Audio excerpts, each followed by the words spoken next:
Retirada del Ejército Mexicano de la Ciudad de México.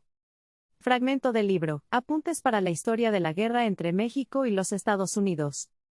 Al adoptarse en la Junta de la Ciudadela la resolución de que el ejército abandonara la capital, retirándose en la noche a la ciudad de Guadalupe Hidalgo, ni la misma Junta, ni el general en jefe pensaron en el plan de operaciones que se debía seguir, nada se resolvió sobre la conducta posterior del gobierno, nada se tocó sobre medidas de política o guerra, el porvenir de la República quedaba envuelto en la confusión y el olvido.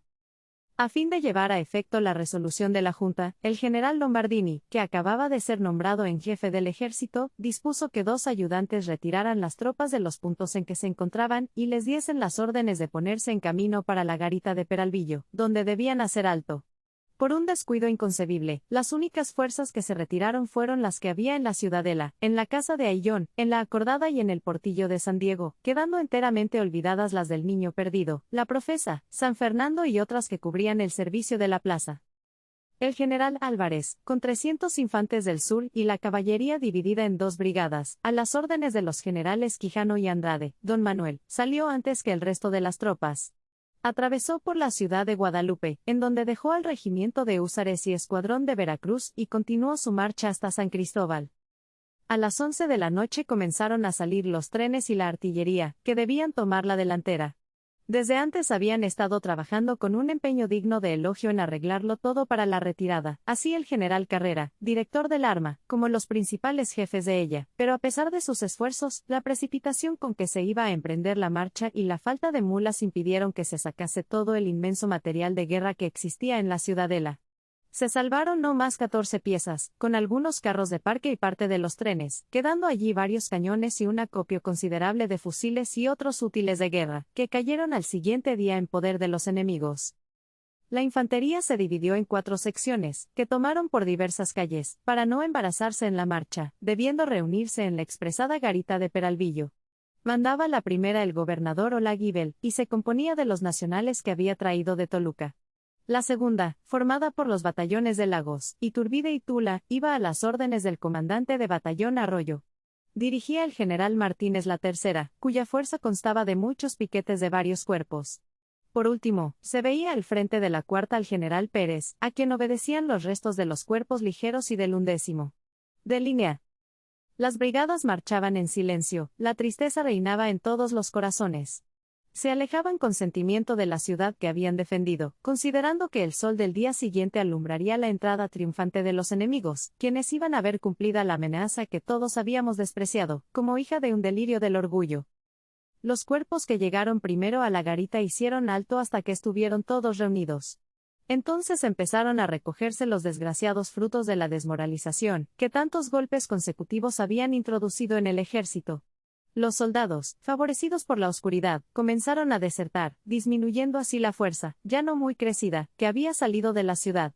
Los que no cometieron aquel delito buscaron el descanso que reclamaban las continuas fatigas de los últimos días, y pronto unos olvidaron en un grato sueño sus trabajos pasados, mientras que otros, sin poder cerrar los ojos, pensaban en los males que tendrían aún que sufrir y en el porvenir sombrío y desconsolador de la República. Esto pasaba a la 1 de la noche. A pocos momentos el general Lombardini dispuso que se continuase la marcha. Obedecióse su orden, pero no sin que la tropa prorrumpiera en murmuraciones, porque se interrumpía su sueño, y se le impedía disfrutar por más tiempo el reposo de que tenía tanta necesidad.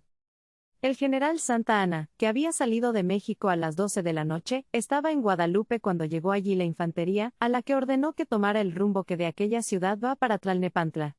Al amanecer del 14, las tropas que iban por delante oyeron a su retaguardia algunos tiros que ocasionaron una terrible alarma, convertida bien pronto en espantoso desorden.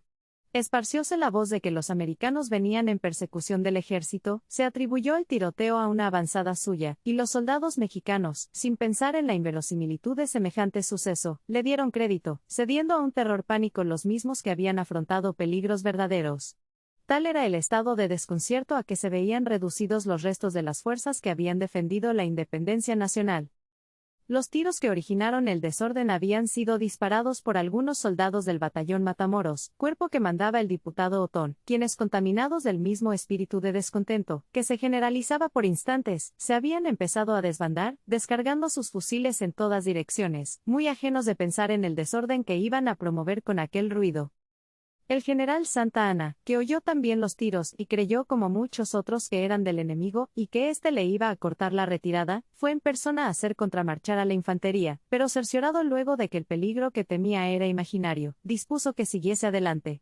Consultó entonces con el general Herrera, que iba en su compañía, un plan que había formado, y que consistía en que dicho general con la infantería, la mayor parte de la artillería y todos los trenes, se dirigiera para Querétaro, mientras que él con la caballería y 4 piezas ligeras marchaba sobre Puebla, en cuya ciudad esperaba, favoreciendo al general Rea, sorprender a la corta guarnición dejada allí por Scott y obligarla a rendirse.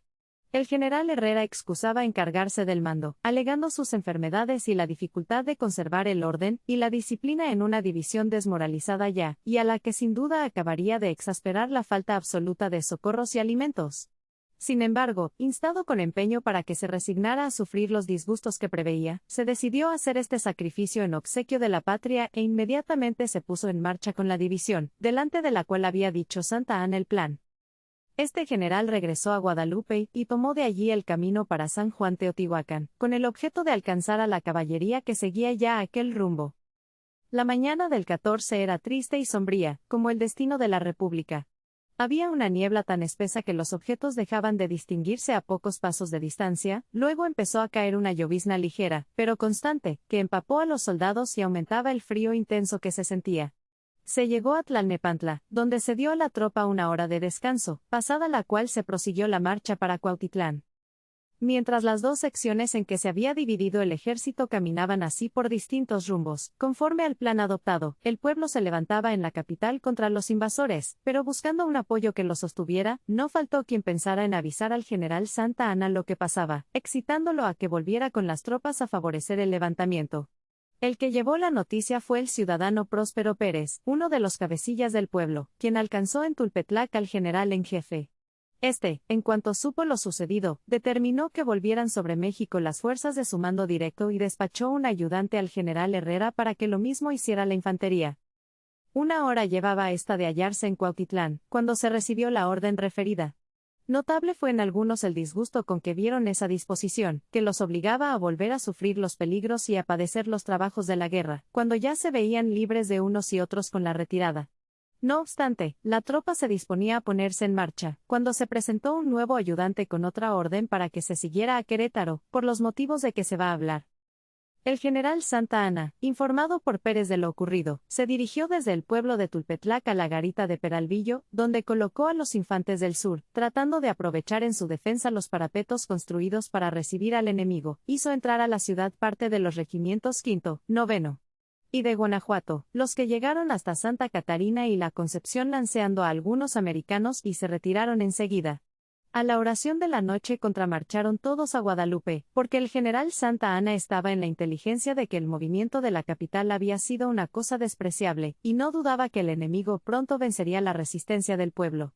En consecuencia de esta opinión, mandó la orden de que arriba se hizo mérito, para que la infantería continuara la marcha a Querétaro. Antes de seguir adelante, conviene decir lo que hizo el licenciado Olaguibel, para no dejar incompleta la relación en lo perteneciente a la sección de su mando. Olaguibel, que salió de México con su infantería, se adelantó a Tlalnepantla, donde se separó de la división que marchaba a las órdenes del general Herrera, después de haber proporcionado a este, a petición suya, algunas órdenes para que de las rentas de los pueblos por los que se pasara, se franqueasen recursos. Permanecía aún en Tlalnepantla, cuando supo que los habitantes de la capital hacían armas contra los americanos. Con el objeto de adquirir noticias exactas de los acontecimientos, salió del pueblo en que se encontraba y llegó hasta los Ahuehuetes. Allí se detuvo, y formando la opinión de que lo de México era de poca importancia, volvió a Tlalnepantla, donde pasó la noche. Al día siguiente, para saber si la resistencia continuaba, despachó a una persona de su confianza a que se informara con exactitud de los sucesos y como a su vuelta se los pintó el comisionado muy insignificantes, dándoles menos valor del que en realidad les correspondía, se resolvió a no prestar auxilio a los que se defendían y se afirmó en su primera idea de retirarse con su fuerza a Toluca, por un largo rodeo. Antes de ponerse en marcha, llegó a su noticia que varios jefes y oficiales de la división de Herrera opinaban porque en vez de ir a Querétaro, se retirara a Toluca. Desagradóle en extremo esta idea y en pugna desde entonces con los militares, a quienes echaba en cara no haber cumplido con sus deberes, se obstinaba en oponerse de todos modos a que las tropas quedaran en el estado de su mando. Determinado, pues, a llevar adelante esta resolución, tomó por fin el rumbo de Toluca, por el camino de Nijiní. La división de Herrera salió el 15 para Huehuetoca, a donde se llegó sin que ocurriera novedad particular en el camino. Se puso la tropa a descansar, pero no llevaría más que una hora de reposo, cuando el teniente coronel Cadena, ayudante del general Santa Anna, se presentó con la orden de que se hiciera una nueva contramarcha, porque en México se seguía peleando con los enemigos y era muy urgente auxiliar a los que sin apoyo militar se defendían. El general en jefe en la mañana del 15 había recibido nuevas noticias, exageradas y patéticas, de que en la capital no cesaba el combate, a consecuencia de lo cual volvió como el día anterior a la garita de Peralvillo, con la caballería e infantería del sur, enviando al mismo tiempo a Cadena para que contramarchara la división que había llegado ya a Huehuetoca. En Peralvillo no oyó más que algunos tiros parciales, por los que se persuadió de que la resistencia del pueblo tocaba a su término. No dio, por lo mismo, auxilio alguno, permaneció a la expectativa hasta las 7 de la noche. A esta hora regresó a Guadalupe, desde donde comunicó otra orden a la infantería, para que definitivamente siguiera a tierra adentro. El 16 hubo una junta de guerra, después de la cual el general Santa Anna hizo dimisión del mando supremo, que se admitió, a virtud de las facultades extraordinarias, disponiendo que se encargara de la presidencia de la República don Manuel de la Peña y Peña, como presidente de la Suprema Corte de Justicia y nombrando de asociados a los generales Herrera y Alcorta. Enseguida se puso en marcha, rumbo a Puebla, para llevar adelante su proyecto. Separémonos de él por ahora, mientras referimos lo que pasaba en la división de infantería, a la que hemos dejado en Huehuetoca, preparándose a hacer la contramarcha sobre México. En efecto, se puso en camino para Cuautitlán, no sin incurrir varios soldados en las faltas de disciplina y subordinación que desde antes habían empezado a cometerse. La deserción, que comenzó también desde la salida de la capital, se hizo entonces sobremanera notable, pues pasaron de 1000 los soldados que perpetraron ese delito. El contagio del desorden cundió hasta el cuerpo de inválidos, compuesto de soldados viejos y aguerridos, que infinitas veces habían dado pruebas de valor y constancia, y que entonces, en un momento de irreflexión, echaron una mancha sobre su larga carrera de buenos servicios, indisciplinándose casi todos en momentos tan críticos y obligando a los jefes a que los desarmaran para evitar otros trastornos. En la noche descansó la fuerza de Herrera en Cuautitlán, persuadida de que el 16 continuaría en marcha para México. No sucedió así. La nueva disposición, ya referida, del general Santa Anna, la hizo volver a tomar el camino de Huehuetoca. Cosa de juego parecía aquel continuo movimiento, se traía a los soldados de aquí para allá, se les mandaba ir a un punto, y apenas se encontraban en él, cuando se les hacía contramarchar, a poco se ordenaba que volvieran al lugar de que habían salido, luego se determinaba que retrocedieran otra vez, y tantas idas y venidas, mal calculadas, ejecutadas con disgusto, infructuosas, perdidas, solo servían para cansar a las tropas, para exasperarlas más y más, para fomentar la deserción y el desorden, para dar lugar a la continuación de los excesos a que se habían entregado desde un principio. Provenían estos del estado de desesperación al que habían llegado los soldados, quienes se contenían aún, cediendo a las órdenes y consejos de sus jefes mientras que permanecían en las filas, pero que no oían más voz que la de su despecho en cuanto las abandonaban. El número de desertores dispersos y rezagados crecía por momentos, una vez entregados a su propio albedrío, cometían tropelías de todo género, separados unos de sus compañeros, reunidos otros en guerrillas, que dejaban tras sí, por sus desmanes, una huella de horror en las poblaciones por donde pasaban. Se metían en las milpas a coger elotes, cuando encontraban alguna vendimia, se arrojaban sobre ella, la comían sin pagarla y aún maltrataban a sus infelices dueños. En los pueblos intentaban saquear las tiendas, en las ventas y figones consumían cuantos comestibles encontraban, sin entregar su precio, y ninguna consideración los detenía con tal de saciar su hambre y satisfacer sus necesidades. El general Herrera, con incesante afán, trataba de evitar que aquellos graves desórdenes se hicieran extensivos a las tropas que mandaba, las que conservaban todavía alguna disciplina. Valíase del prestigio de su nombre y de cuantos medios le sugería la prudencia, para hacerse de recursos y ser menos oneroso a las poblaciones del tránsito. Pedía comestibles en las haciendas, los dueños y administradores los franqueaban, pocos de buena voluntad y generosamente, los más solo por obviar mayores daños. Esta misma conducta observaban los que temían que los soldados se echasen sobre sus ganados, tiendas, trojes o eras, dando así, a virtud de la necesidad, lo que podremos llamar donativos forzosos porque, con muy cortas excepciones, lo que proporcionaban en auxilio de la división era de mala gana, renegando y sin más mira que la de libertarse de más costosas exigencias. En Tula se tomó por la fuerza toda la existencia de tabacos, la que se repartió a la tropa por vía de socorro. De aquí resultó un despilfarro completo, en razón de que los soldados vendían lo que les había tocado en la tercera o cuarta parte de su valor. En la goleta, entre otros acontecimientos desagradables, ocurrió el lastimoso de un pobre pollero, a quien mataron por quitarle unos pollos. De la goleta a Arroyo Zarco, de Arroyo Zarco a San Juan del Río, de San Juan del Río a Querétaro, los desmanes de los dispersos y desertados continuaron, los excesos se repitieron, las faltas se multiplicaron, pero como todo esto no era más que la prosecución de lo que hemos procurado describir, no entraremos en nuevos pormenores, contentándonos con manifestar que esta funesta marcha dio lugar a todos los deslices que eran de esperarse de unos hombres hambrientos, maltratados, agobiados de trabajos y que habían perdido ya, al abandonar sus banderas, el freno de la disciplina, única cosa que hubiera podido restablecer el orden. Por fin, los restos de la división, que también había incurrido en algunas faltas, llegaron a Querétaro, término de su camino. Allí les esperaban nuevos sufrimientos, nuevas penalidades, que no deben quedar ignoradas, pero cuya explicación no toca a este artículo.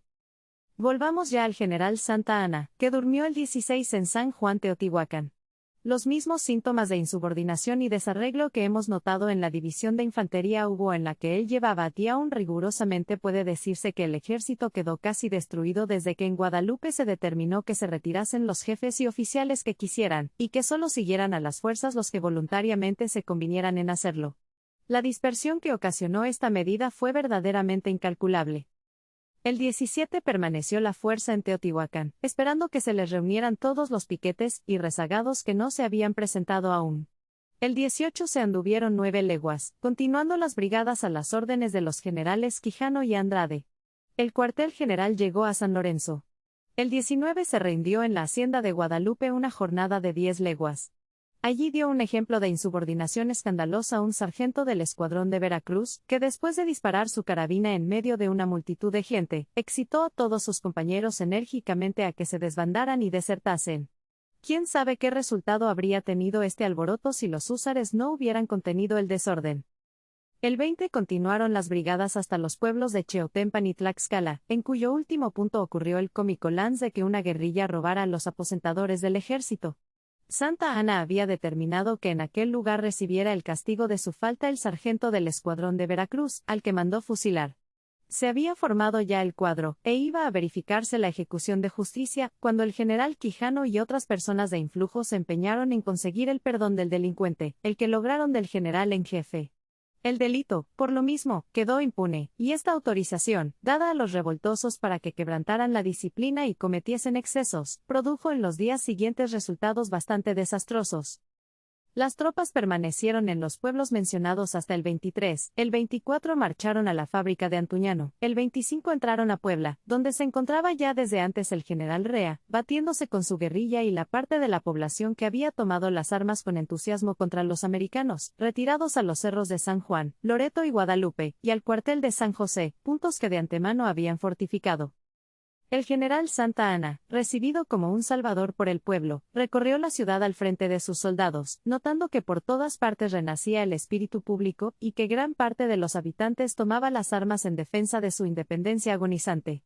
Luego regresó al molino de Santo Domingo, donde pasó la noche, halagándose con la idea de un triunfo, que volvería parte de su esplendor perdido a nuestras armas, tan constantemente perseguidas por la fortuna.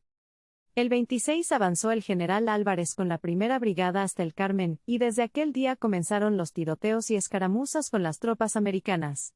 En el artículo siguiente se hablará de estos sucesos con extensión, continuándolos hasta referir el nuevo descalabro de Huamantla.